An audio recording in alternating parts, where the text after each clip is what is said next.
Mpendwa mtazamaji wa chaneli yetu ya Yoshi Testimony TV, yaani ushuhuda wa Yesu Kristo, chaneli yenye lengo moja tu ya kujifunza neno la Mungu.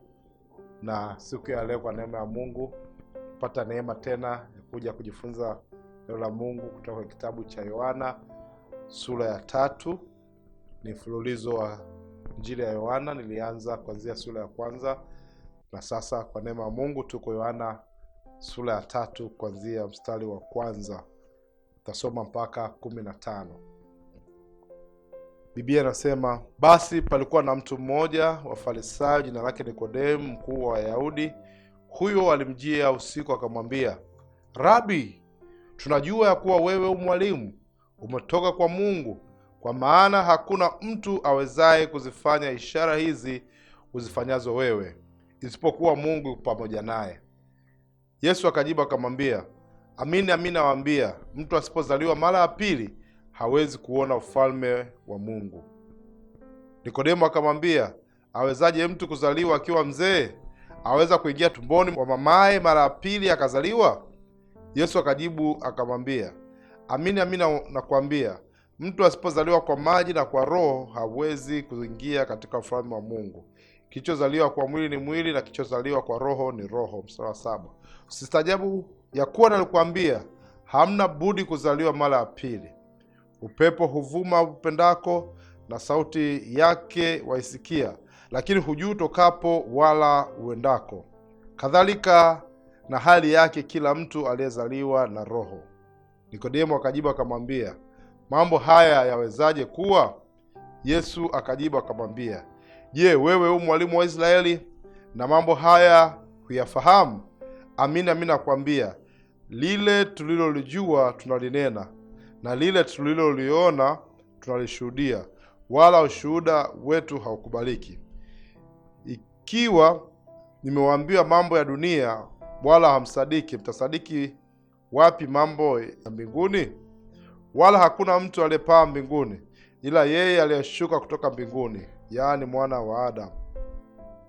Mstari tuliosoma nimeipa kichwa cha somo langu inayosema kuzaliwa mara ya pili. Habari ambayo tutazungumzia zaidi katika hii habari ya Yesu na Nikodemu. Tunakuja kuona hapa kwamba Yesu amekutana na huyu Mfarisayo ambaye alikuwa ni Myahudi, na sio Myahudi tu, alikuwa lakini mkuu wa Wayahudi. Hivyo akamjia Yesu akamwita jina Rabi. Rabi maana yake mwalimu, mkuu wa walimu, mkufunzi, mtaalamu wa kufundisha. Rabi, tunajua kuwa wewe mwalimu umetoka kwa Mungu, kwa maana hakuna mtu anayeweza kuzifanya ishara hizi uzifanyazo wewe isipokuwa Mungu yu pamoja nawe. Kwa hiyo Nikodemo akajitenganisha yeye na Yesu. Akagundua kabisa huyu Yesu ni mwalimu, lakini ni mwalimu mwenye kitu kikubwa zaidi ambacho walimu wengine hawana. Hivyo akampa heshima kumwita Rabi, mkuu wa walimu, mkuu zaidi yetu wote. Tunajua umetoka kwa Mungu. Mambo unayoyafanya hakuna mwanadamu anaweza kufanya, la sivyo tu amepewa kutoka kwa Mungu, na sisi tutakushuhudia wewe umetoka kwa Mungu. Kwa Yesu akajibu akamwambia, mtu asipozaliwa kwa maji, mtu asipozaliwa mara ya pili hawezi kuona ufalme wa Mungu. Hili jambo lilimshtua sana Nikodemu. Kabidi amuulize Yesu, inawezekanikaje mimi kuzaliwa akati tayari ni mzee? Mtu awezaje kuzaliwa mara ya pili akati tayari ni mzee? Je, aingie tumboni mwa mama yake ndipo azaliwe mara ya pili? Au unamaanisha nini Yesu? Yesu akamwambia, hapana. Mtu asipozaliwa kwa maji na Roho hawezi kuingia ufalme wa Mungu. Na hapo ndipo ambapo nimetoa kichwa cha somo langu, kuzaliwa mara ya pili. Hawezi kuingia katika ufalme wa Mungu. Kilichozaliwa kwa mwili ni mwili, na kilichozaliwa kwa Roho ni roho. Ukweli kwamba Nikodemu alistaajabu. Maana yake alishangazwa, alishtushwa, Alimshangaa Yesu, namaanisha nini huna budi kuzaliwa mara ya pili Yesu? Yesu kabidi amwambie hii habari kwamba upepo unavuma uendako, sauti yake unasikia, lakini hujui unakotoka unapokwenda. Kadhalika na mtu aliyezaliwa mara ya pili. Anatoa na kufananisha kama vile ambavyo huwezi kuona upepo unavyoenda kulia kaskazini, utasikia tu sauti yake, utasikia miti na peperuka. Ndivyo hivyo mtu aliyezaliwa mara ya pili anavyokuwa. Hilo jambo ni kubwa sana, huwezi kuliona kwa macho ya nyama, wala huwezi kuona kwa akili za kawaida, wala huwezi kulifahamu hivi kwa kuambiwa ukaelewa. Kama vile huwezi kujua upepo unatoka wapi, unaenda aje na unakuaje. Unaona tu matokeo ya upepo. Utaona nyumba inaweza kupeperushwa na mabati ya nyumba yakapeperushwa. Unaweza kuona nguo zikaanza kupeperushwa zilizoanikwa, miti ikaanza kuyumbayumba, utajua hakika kuna upepo umepita. Ndivyo hivyo ilivyo kwa mtu aliyezaliwa mara ya pili. Sasa bado Nikodemo hakuelewa. Akamwambia, inakuwaje? Mambo haya yanawezekanaje kuwa? Yesu kabidi amwambie, wewe ni mgeni wewe hapa Israeli? Mbona ni mwalimu umesema wewe wa Torati? Hufahamu vipi haya mambo? Kwa nini hujui? Yesu akabidi aendelee mstari 11 akamwambia, mimi nakwambia, lile tulijualo tunalinena, na lile tunaloliona tunalishuhudia, wala ushuhuda wetu hamkubali. Ina maana kwamba Yesu ilibidi asimamishe hii maelezo mengi, maana alijua kabisa moyo wa Nikodemu hauko tayari kukubaliana na hili jambo, kwamba kuna kuzaliwa mara ya pili, kuna kubadilishwa, kuna kuzaliwa katika maji na katika roho. Kuna jambo linaweza likafanyika ndani ya mtu ambao huwezi kuona kwa akili na macho ya kibinadamu, lakini litaweza kutokea. Ndivyo leo nimeleta somo hili kwako linaloitwa kuzaliwa mara ya pili, kueleza kidogo juu ya kuzaliwa mara ya pili ni nini.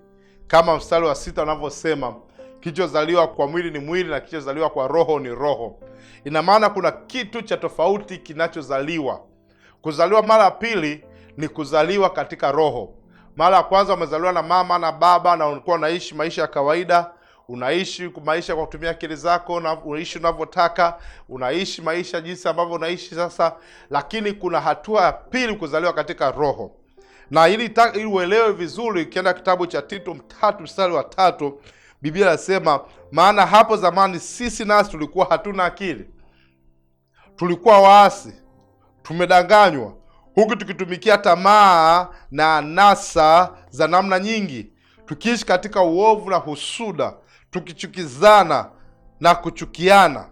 Lakini wema wake Mwokozi wetu Yesu Kristo na upendo wake kwa wanadamu ulipofunuliwa ulituokoa, si kwa sababu ya matendo ya haki tuliyoyatenda sisi, bali kwa rehema zake, na kuoshwa na kuzaliwa mara ya pili na kufanywa upya na Roho Mtakatifu. Sasa mtume wa Mungu Paulo kwa Tito anakuja kutoa maelezo zaidi ya kuzaliwa mara ya pili. Anasema hapo kale tulikuwa hatuna akili, tulikuwa waasi, tulikuwa tumedanganyika, tulikuwa watu ambao tunaenenda katika tamaa na maisha yetu ya dhambi. Lakini wema wake Yesu Kristo ukafunuliwa, ukatuzaa kwa mara ya pili katika Roho Mtakatifu, tukaishi maisha mapya, tukaishi maisha ya upya katika Roho Mtakatifu. Maana yake tukaokolewa, tukaokoka. Ndio maana kuzaliwa mara ya pili kwa Kiingereza wanasema born again. Na sisi wa Tanzania au Waswahili tunasema nimeokoka. Tunasema bwana nimeokoka, I'm saved. Mtu anasema born again, nimezaliwa mara ya pili, ni neno moja. Ina maana zamani huyu Nikodemu alikuwa anaishi maisha kwa kutumia akili zake, fahamu zake. Hata kama alikuwa Myahudi, ndio alikuwa anashika Torati, ndio alikuwa anaabudu na kwenda Yerusalemu kama tulivyosoma pale Yohana 2, Yesu kwenda Yerusalemu kuabudu, ndio. Lakini kwenye akili yake kulikuwa kuna udanganyifu, kulikuwa kuna tamaa, kwa sababu asili ya mwili ni tamaa. Kulikuwa kuna anasa. Asili ya mwili ni una tamaa na anasa. Kuna tamaa ya macho, vitu ambavyo vinaonwa na unavyotamani, unaweza kuvitamani na kuvutiwa na macho yako, lakini hivyo vyote vinakupelekea katika uovu na husuda, linakupelekea katika kuchukiana.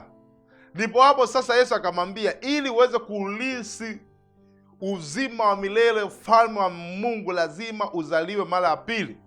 Kwa sababu Biblia inasema hakuna kinyonge kitakachoingia, hata wenye dhambi, wenye mawaa, wenye uovu, wenye vitu vichafu havitaingia. Kwa hiyo Yesu alimtaka Nikodemu afahamu kwamba kuna kitu kipya kinachoweza kuingia ndani ya mtu, na hicho kitu kipya kinaingia na kinazalisha upya.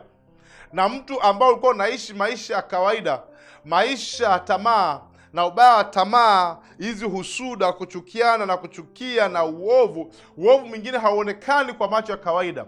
Unajiona wewe ni mtakatifu, unajiona wewe ni mtu mzuri, lakini kuna dhambi zinazotembea ndani mwako. Hivyo Yesu akasema lazima uzaliwe katika roho na katika damu na katika maji. Ina maana gani? Lazima uoshwe kwa damu ya Yesu Kristo, na baada ya kuoshwa unazaliwa katika roho. Maana roho yako inaungana na kukutanika na Roho Mtakatifu, inaanza kukuzalishia kitu kipya, unaanza kufunuliwa. Ndio maana Tito asema ulipofunuliwa, upendo wake ulipofunuliwa, macho yako yanatiwa nuru, unafunuliwa kuona upendo wa Kristo ndani yako, na huo upendo wa Kristo ukifunuliwa, unaanza kupata wokovu. Wokovu kwa nini? Na kuna wengine wanasema hapana, hauwezi kuokoka duniani. Utaokaje duniani wakati bado kuna dhambi? Hapana.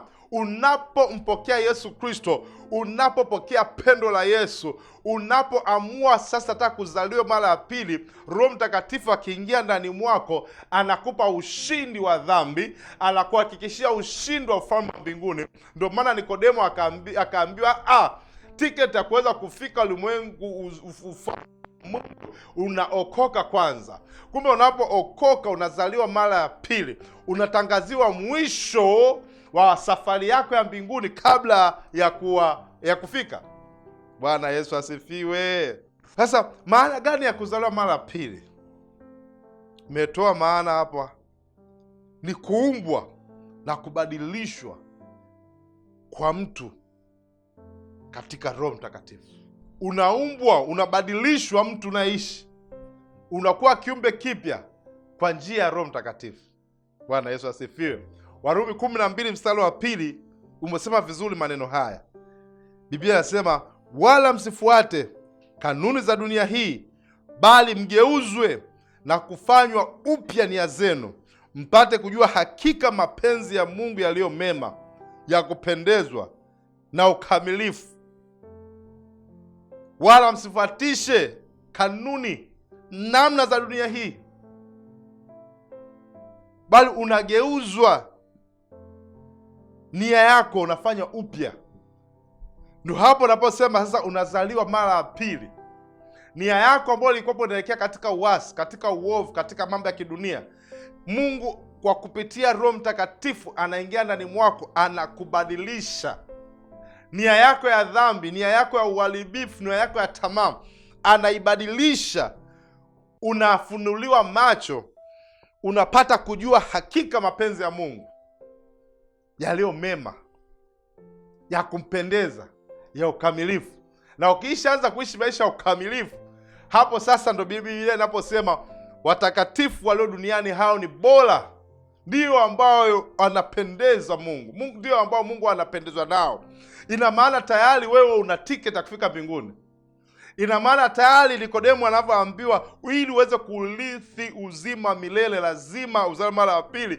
Tayari unaanza kufahamu mapenzi ya Mungu, unaishi kwenye mapenzi ya Mungu, unaanza kumpendeza Mungu, unaishi kwenye ukamilifu. Kwa hiyo Mungu Yesu Kristo akija saa yoyote, ufalme wa mbinguni ni wa kwako na unaweza kuingia moja kwa moja mbinguni. Waefeso 4 mstari 23 Biblia inasema, na mfanywe wapya katika roho na nia zenu, na kuvaa utu upya ulioumbwa kwa namna ya Mungu katika haki na utakatifu wa kweli. na mfanywe wapya katika roho na nia zenu. Yaani kuzaliwa mpya. Ndio maana Nikodemo akamwambia Yesu, akamuuliza Yesu, inawezekanaje mimi mzee kuzaliwa upya? Kumbe wewe hata kama ni mzee unavalishwa mwili, unavalishwa upya ndani ya moyo wako, upya ndani ya roho yako, upya ndani ya nafsi yako, upya katika akili zako, alafu unavaa utu. Maanake utu wako wa ndani unakuwa ni mpya. Mtu, mpaka tunamwita mtu, lazima ana vitu vitatu: ana na roho, ana nafsi na mwili. Sasa Yesu anachozungumzia hapa sio mwili wa nje, nafsi yake, ule utu wako wa ndani, na roho yake kule inabadilishwa na kuwa mpya. Kwa hiyo maamuzi yake yanatoka mapya, ufahamu wake unakuwa mpya, hatua anazozitenda zinakuwa upya. Asema ulioumbwa kwa namna ya Mungu katika haki na utakatifu na kweli. Ina maana gani? Ndio hapo sasa Yesu anachomwambia, lazima kilichozaliwa kwa mwili ni mwili, kilichozaliwa kwa roho ni roho. Inamaanisha nini? Inamaanisha kuna kitu kinazaliwa katika Roho Mtakatifu, kinazaliwa katika Mungu. Anakuvalisha utu mpya, anakupa wazo jipya, anakupa mwenendo mpya. Maisha yako yanaenenda katika Mungu, katika haki. Kumbuka kitabu cha Yohana tulisoma pale mwanzo kwamba wote waliompokea aliwapa uwezo wa kufanyika watoto wa Mungu, aliwapa haki ya kuwa wana wa Mungu. Sasa hapa anakupa haki kama mwana wa Mungu, unaanza kuishi katika utakatifu wa Mungu, alafu unaanza kuishi katika ukweli wa Mungu. Bwana Yesu asifiwe. Alafu malizia nikupe umuhimu, kwa nini ni lazima, kwa nini tunatakiwa tuzaliwe mara ya pili. Sababu moja niliyokupa siku ya leo ni muhimu, kwa sababu watu wote tupo au tunaishi katika asili ya dhambi. Hivyo ni ngumu kuishi maisha matakatifu bila kuwa na Roho Mtakatifu. Sisi wanadamu wote tuna asili ya dhambi. Mwili huu wa kawaida uliozaliwa na mama yako na baba yako, ndani yako, utu wa kale, nafsi yako imebeba asili ya dhambi, imebeba uasi. Ndio maana Paulo akasema kuna mambo ambayo sitaki kufanya najikuta nafanya, mambo ambayo sinachukia sitaki najikuta unafanya, unatenda, kwa sababu kuna asili ya dhambi. Sasa Warumi 8 mstari wa 7 mpaka 9, Biblia inasema, kwa kuwa ile nia ya mwili ni wadui juu ya Mungu, kwa maana haitii sheria ya Mungu, wala haiwezi kuitii. Wale wafuatao mwili hawawezi kumpendeza Mungu. Hii ndio asili ya Mungu, ni uasi na uadui, ni chuki, ni kupenda mambo ya dunia, ni uasi kati ya Mungu, ni uasi kati ya Mungu na mwanadamu. Hivyo mwili asili yake hauwezi kutii mambo ya Mungu, wala hauwezi kumpendeza Mungu. Lakini mstari wa 9 ndipo hapo inapokuja kuleta maana ya kuzaliwa mpya. Anasema, lakini ikiwa Roho wa Mungu anakaa ndani yenu. Kumbuka, kuzaliwa mara pili ni kuruhusu Roho Mtakatifu aingie ndani mwako, unazaliwa katika Roho Mtakatifu.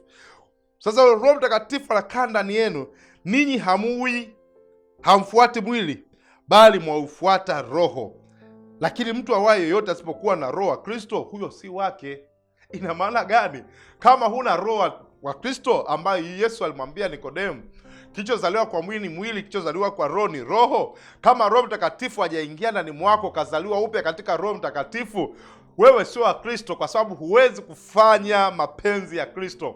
Huwezi kushinda dunia hii, huwezi kushinda dhambi, huwezi kushinda dunia na mambo yake. Uovu ni mwingi, changamoto ni nyingi, hila ni nyingi. Biblia inasema sehemu nyingine kuna hila nyingi ndani ya mwanadamu, lakini Mungu yeye ndo anayechunguza moyo na kujua. Bwana Yesu asifiwe.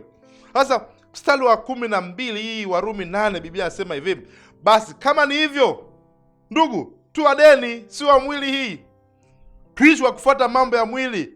Kwa maana kama tukiishi kwa kufuata mambo ya mwili, mwataka kufa. Bali kama mkiyaua matendo ya mwili, kwa Roho mtaishi. kwa kuwa wote wanaoongozwa na Roho wa Mungu hao ndio wana wa Mungu. Sasa hapa ndipo ambapo Yesu alichomwambia Nikodemu kwamba upepo unavuma kulia kushoto. Hauwezi kujua upepo unavyovuma na huwezi kuushika upepo ukoje. Kadhalika mtu aliyezaliwa katika Roho. Kwa hiyo mtu aliyezaliwa katika Roho unakuja kumtofautisha na mtu wa kawaida, kwa sababu huyo mtu wa kawaida mwili lazima utatoa matunda ya mwilini, lakini Roho hauwezi kuona mtu jinsi gani alivyozaliwa rohoni, jinsi gani alivyozaliwa mara ya pili, lakini utakuja kuona matendo yake, utakuja kuona jinsi anavyoishi. Ndio maana anasema hivi, kwa maana kama tukiishi kwa kufuata mambo ya mwili tunataka kufa, bali tukiishi kwa kufuata mambo ya Roho tutaishi. Kwa hiyo mtu wa rohoni anaanza kuishi kwa kufuata mambo ya rohoni. Hapo sasa, kama vile upepo ukipita utaona vitu vinatikisika, ndivyo hivyo mtu wa rohoni utaanza kuona mwili una respond, unaanza kufuata mambo ya rohoni. Unashangaa mtu hawezi matusi kutoka kinywani mwake, unashangaa mtu chuki haipo, unashangaa mtu husuda haipo, ulevi haupo, vita havipo, kwa sababu anaishi katika Roho, anafuata mambo ya Roho. Bwana Yesu asifiwe. Kwa hiyo huyo mtu ndio Biblia inasema kwa kuwa wote wanaoongozwa na Roho wa Mungu hao ndio wana wa Mungu. Ndipo sasa ambapo Yesu alichomwambia Nikodemu. Kumbuka swali la msingi Nikodemu aliyomuuliza Yesu, nawezaje kuurithi ufalme wa mbinguni? Yesu akasema lazima uzaliwe mara ya pili. Kumbe unapozaliwa mara ya pili unabadilishwa, unapewa ile haki ambayo tulisoma Yohana 1:12 ya kuwa mwana wa Mungu. Na kama wewe ni mwana wa Mungu, hataweza kukuacha wewe duniani ufe na upotee na uangamie. Atakachokufanya kama mwana wa Mungu, atataka uende pamoja naye mbinguni, ambapo Yesu ametangulia kutuandalia makao. Atatuchukua sisi ndugu zake, sisi watoto wake, sisi wadogo zake, sisi familia yake. Atatuchukua pamoja, tutaenda naye kwa Baba kufurahi na kuimba milele, kwa sababu sisi tu watoto wa Mungu. Sisi si wa ulimwengu huu, sisi si wa shetani, sisi tu wana wa Mungu. Bwana Yesu asifiwe. Ndio maana Yesu akamwambia, wewe mwalimu wa Israeli kweli, watu watu, hujui mambo haya? Hujui kwamba kuna tumaini? Hujui kwamba kuna kubadilishwa? Hujui kwamba kuna Masia atakuja ambaye atakaa kwetu, ataishi na sisi atatupa uzima wa kufanyika watoto wake? Hiyo ndio furaha ya kuwa na Yesu. Sura 12 anawaambia, amini amini nawaambia, lile tulilonalo tunalinena na lile tuliloliona tunalishuhudia, wala ushuhuda wetu hamkubali. Ikiwa nimwambia mambo ya dunia wala msadiki, tusadiki wapi mambo ya mbinguni? Watu wengi, Yesu alitoa mfano mwepesi kabisa ya upepo mwanadamu kubadilisha. Tumekuja kuona Paulo ameelezea kwenye nyaraka yake kwa Warumi, kitabu cha Tito tumeona, Waebrania amesema sana, na nyaraka nyingi zinakuja kuonyesha umuhimu wa kuokoka, wa kuzaliwa ndani ya Kristo, wa kuishi maisha matakatifu ya kumfuata Roho Mtakatifu. Lakini watu hawataki kufuata na kuenenda katika Roho, hawataki kusikia haya mambo. Lakini rahisi tu, Yesu akasema kama vile upepo unavyovuma ndivyo hivyo mambo ya Roho yanavyofanyika. Wewe tu kuamua, nimesikia neno hili, nataka nilifuate, nataka nianze upya, nataka nimfuate huyu Yesu Kristo anayenenwa na kuhubiriwa habari zake. Kwa hali hiyo nyepesi kabisa, kitu kitazaliwa ndani mwako. Yesu atakubadilisha kutoka katika utumwa wa dhambi, kutoka katika maisha ya dhambi na tamaa ya dunia, kutoka maisha ya kimwili. Atakubadilisha roho yako, atabadilisha nafsi yako na nia yako ya ndani. Atakupa hatua na mwanzo mpya ambao mwili utafuata tu, utarespond kwenye mambo yaliyozaliwa ndani, na utajikuta tayari ni kiumbe kipya, unaanza kufanya mapenzi ya Mungu. Na hakika Yesu anasema ukifanya hivyo sana, wakati atakapokuja ambao hatujui, fumba la kufumbua atakuja, na akija atachukua watoto wake, atachukua walio wake, atachukua waliookoka, atachukua waliobadilishwa, atachukua wenye nia safi, atachukua wanaompendeza Yesu. Ni bora uingie katika hilo kundi, umpokee Yesu Kristo awe Bwana na Mwokozi wa maisha yako. Kama uko tayari, naomba ufuatishe maneno haya. Sema, asante Yesu kwa kunipenda. Siku ya leo nimesikia maneno yako kwamba unanipenda, unanijali, unaniwazia mema. Nami Bwana, nimepokea maneno haya. Nahitaji kuzaliwa upya. Nahitaji kuzaliwa tena. Nibadilishe Yesu. Nipe utiifu, nikukubali na kukutii wewe. Uwe Bwana Mwokozi wa maisha yangu. Tangu sasa nimeokoka. Kwa jina la Yesu Kristo wa Nazareti. Amen.